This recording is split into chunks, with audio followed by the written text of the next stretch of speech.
I was in England, in London, in February of this year, not so very long ago.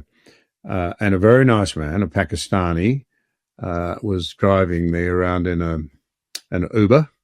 And we went past a big bus shelter with a massive sign on it, praise Allah, and pay your, I can't remember the term, but the taxes that they levy on themselves.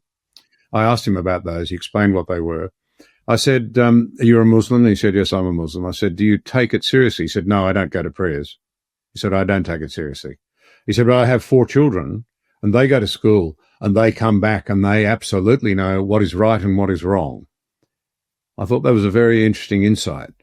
He is not particularly engaged as a Muslim, but he was making a very claim that his 4 children are. And the evidence backs that up. The second and third generation, fourth generation are more religious usually than their fathers and grandparents. There is something going on among young Muslims, not just in Britain but across the West, who appear to be more radical than their older relatives, and obviously that should be concerning. I mean, in Britain, there is this pretty significant fact that more British Muslims left our country to fight for Islamists in Syria, Afghanistan, and Iraq than are currently serving in the British Army.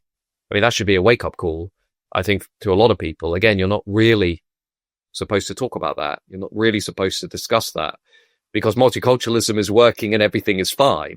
So we enter the parallel reality here.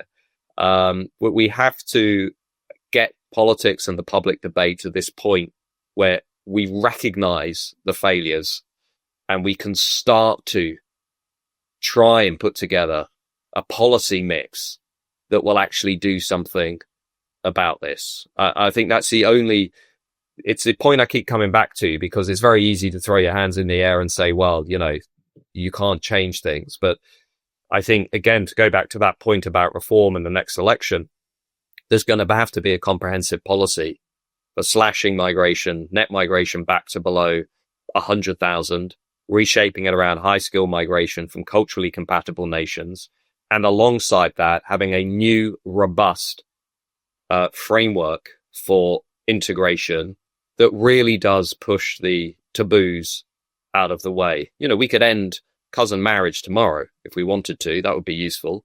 We could shut down the 85 Sharia courts that we have in this country. That would be useful.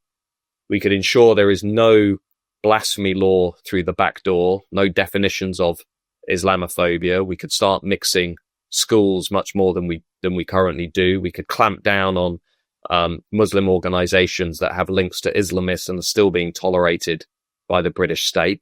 There's lots of things we could do if we had the leadership to do them, John. And I hope we get that leadership sooner rather than later.